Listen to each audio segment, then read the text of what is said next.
ఐశ్వర్యపు సంచి. కేశవయ్య జానకమ్మలకు చంద్రం ఒక్కడే సంతానం. స్వతహాగా తెలివైనవాడైనప్పటికీ చంద్రం తన సోమరితనం వల్ల నలుగురిలోనూ చులకన కాసాగాడు.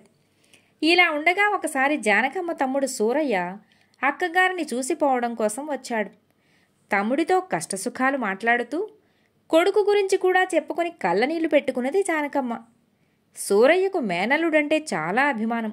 అతడు తన కూతురు పార్వతిని చంద్రానికిచ్చి పెళ్లి చెయ్యాలని కూడా ఆశపడుతూ ఉండేవాడు. ఆ కారణంగా అతడు వచ్చిన మర్నాడే చంద్రాన్ని పిలిచి దగ్గర కూర్చోబెట్టుకుని హితబోధ చెయ్యబోయాడు. అయితే చంద్రం మొదట్లోనే మేనమామను అడ్డుకుంటూ, అమ్మా నాన్నలంటే అభిమానము, వారిని సుఖపెట్టాలనే కోరిక నాకు లేవనుకుంటే నువ్వు పొరపాటు పడ్డట్టే మావయ్య. కాస్త ఆలస్యమైనా అనంత ఐశ్వర్యాన్ని సంపాదించి అమ్మను నాన్నను సుఖపెట్టాలన్నదే నా కోరిక అన్నాడు. ఆ మాటలకు ఆశ్చర్యపడుతూనే సూరయ్య, ఇప్పుడు నీకు డబ్బుకు లోటేమొచ్చింది? నీ తండ్రికున్న ఆస్తికంతకు నువ్వే వారసుడివి కదా. నాకున్న ఒక్క బిడ్డను నీకు కట్టబెట్టి నా ఆస్తి కూడా పూచిక పుల్లతో సహా నీకు అప్పచెపుతాను. అదంతా నీకు చాలదా అని ప్రశ్నించాడు. మేనమామ మాటలకు చంద్రం ఒక్క క్షణం మౌనం వహించి చివరకు కొద్దిపాటి సంకోచంతోనే, అసలు సంగతి నీకు ఇప్పుడే చెప్పటం మంచిది మావయ్య. పార్వతిని నేను చేసుకోలేను, మాలతిని చేసుకోవాలని నిర్ణయించుకున్నాను అన్నాడు. మాలతి భూస్వామి రంగరాజు కూతురు. అందానికి అప్సరసగా ఆ ఊళ్ళోనే కాక చుట్టుపక్కల ఊళ్ళల్లో కూడా పేరు పడింది. ఈ విషయాలతో పాటు రంగరాజు కూతుర్ని సామాన్యులకు ఇవ్వడన్న విషయం కూడా అందరికీ తెలుసు. మాలతి పేరు వింటూనే సూరయ్యతో పాటు చంద్రం తల్లిదండ్రులు కూడా అమితాశ్చర్యం చెందారు. అది గమనించిన చంద్రం నవ్వి, రంగరాజు గారిని ఒప్పించేందుకే నేను అనంత ఐశ్వర్యాన్ని సంపాదించబోయేది.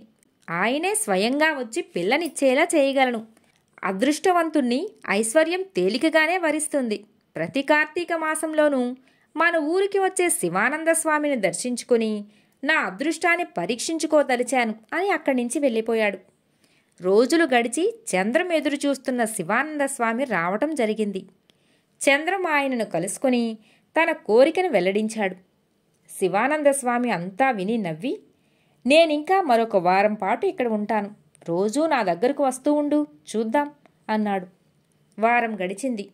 ఆ రోజు ఎప్పటిలాగే చంద్రం వెళ్ళగానే శివానంద స్వామి అతన్ని కూర్చోమని చెప్పి పక్కనే ఉన్న ఒక తెల్లని సంచి తీసి అతడికిచ్చి, సంచిలో చెయ్యి పెట్టి చూడు అన్నాడు. చంద్రం ఆశ్చర్యపోతూ సంచిలో చెయ్యి పెట్టి పైకి తీశాడు. చిత్రంగా అతడి గుప్పెటి నిండా బంగారు నాణాలున్నవి. చంద్రం పరమానందంతో, స్వామి, ఒక్క సందేహం. నేను కోరిన ఇన్నాళ్లకు నా కోరిక తీర్చారంటే ఇన్నాళ్ళు నన్ను పరీక్షించి నా అర్హతను నిర్ణయించారని భావిస్తున్నాను. అవునా స్వామి అని ప్రశ్నించాడు. శివానంద స్వామి అతడి ప్రశ్నకు నవ్వి, అలా భావిస్తున్నవాడివి, ఆ అర్హత కూడా ఏమిటో నువ్వే చెప్పు అన్నాడు. చంద్రం తడుముకుంటూ, నా మంచితనం ఒక అర్హత కాదా స్వామి అని ప్రశ్నించాడు. అంటే లోకంలో మంచి వాళ్ళందరూ కష్టించకుండా వచ్చే ఐశ్వర్యానికి అర్హులేనంటావా అని తిరిగి ఎదురు ప్రశ్నించారు శివానంద స్వామి. ఈసారి చంద్రం తడుముకోకుండా, మంచితనానికి తెలివి ధైర్యం కూడా ఉండాలి. నేను దీని సహాయంతో నా కుటుంబాన్ని సంతోషపెట్టడమే కాక కల్పవృక్షము కామధేనువు ఉన్న విక్రమార్క మహారాజులాగా ఎన్నో ప్రజోపయోగకరమైన కార్యాలు చేస్తాను. బీదలను ఆదుకుంటాను అన్నాడు. అందుకు శివానంద స్వామి నవ్వి, నువ్వు ఎంత అమాయకుడివో విక్రమార్కుడితో నిన్ను పోల్చుకోవడంలోనే తెలుస్తున్నది. నీ బుద్ధి మాటల ద్వారా జ్ఞానార్జన చేయగలిగింది కాదని గ్రహించిన నేను నీకీ సంచి ఇచ్చాను. అనుభవం ద్వారా నీకు పాఠం నేర్పదలిచాను. నా ఊహ ప్రకారం నువ్వు పక్షం రోజుల లోపలే ఈ సంచి నాకు తిరిగి ఇవ్వటానికి తహతహలాడతావు. అప్పటికి నేను ఇక్కడికి 50 కోసుల దూరంలో ఉన్న శాంతివనంలో ఉంటాను. అక్కడికి రా, నీకు శుభం జరుగుగాక అని ఆశీర్వదించి అక్కడి నుంచి వెళ్ళిపోయాడు. మర్నాటికల్లా చంద్రానికి లభించిన సిరి గురించి ఊరంతా తెలిసిపోయింది. అతడి స్నేహితుడు కైలాసం చంద్రాన్ని అభినందిస్తూ, ఒరేయ్ చంద్రం, వజ్రాల హారం కావాలని నా భార్య ఏనాటి నుంచో కోరుతున్న సంగతి నీకు తెలుసు కదా. బడుగు జీవిని, దాని కోరిక తీర్చలేకపోయాను. ఇప్పుడు నీ చెల్లెలి కోరిక తీరుస్తావో లేదో అంతా నీ ఇష్టం అన్నాడు.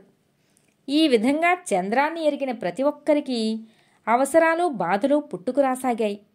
అందరూ తలొక కారణం చెప్పి చంద్రాన్ని డబ్బు అడగడం ప్రారంభించారు. క్షణక్షణానికి ఇలా అడిగేవారి సంఖ్య పెరగసాగింది. ఇంత జరుగుతున్నా తన ఊహ ప్రకారం రంగరాజు కూతుర్ని ఇస్తానని రాకపోవటం చంద్రాన్ని ఆశ్చర్యపరిచింది.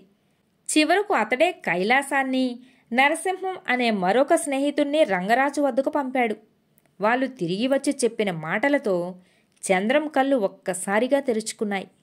వాళ్లతో రంగరాజు అన్న మాటలు ఇవి: నేను నా కూతుర్ని డబ్బు గలవాడికి ఇవ్వాలనుకోవట్లేదు, గొప్పవాడికి ఇవ్వాలనుకున్నాను. మీ స్నేహితుడు ధనవంతుడే గాని గొప్పవాడు కాడు. వ్యక్తిత్వం ద్వారా గౌరవ మర్యాదలు, భగవంతుడిచ్చిన శారీరక మానసిక శక్తుల ద్వారా ధన సంపాదన చేసేవాడే గొప్పవాడని మీ స్నేహితుడికి తెలియచెప్పండి. ఆ రోజంతా తెగని ఆలోచనలతో సతమతమయ్యాడు చంద్రం. ఆ రాత్రి అతడిని 10 మంది తనను డబ్బు కోసం పీక్కు తింటున్నట్టు, ఇవ్వకపోతే చితకబాదుతున్నట్టు కలవచ్చింది. మర్నాడు తెల్లవారుజామునే నిద్రలేచిన చంద్రం పెరట్లో పనిచేసుకుంటున్న తల్లితో, అమ్మా, నేను పార్వతిని చేసుకుంటానని మావయ్యకు కబురు పంపు. నేను శాంతివనం వెళ్ళి శివానందస్వామి దర్శనం చేసుకుని వస్తాను అన్నాడు. జానకమ్మ ఆశ్చర్యంగా, శాంతివనం వెళ్ళటం దేనికిరా అని అడిగింది. దానికి చంద్రం పెద్దగా నవ్వి తల చూపిస్తూ, మనిషికి ఐశ్వర్యంతో పాటు సుఖశాంతుల్ని కూడా సంపాదించి ఇచ్చే సంచిని మెదడు అనే పేరుతో భగవంతుడు ఇక్కడ అమర్చే సృష్టించాడన్న సంగతి నాకిప్పుడే తెలిసింది. ఇక మాయ సంచితో నాకు పనిలేదు. దాన్ని స్వామికి తిరిగి ఇచ్చేసి నాకు భగవంతుడిచ్చిన అసలైన ఐశ్వర్యపు సంచికి పట్టిన దుమ్ము పూర్తిగా దులిపించుకుని వస్తాను అని చెప్పి బయలుదేరాడు. కథ సమాప్తం. మిత్రులారా, మరో కథతో మళ్ళీ కలుద్దాం.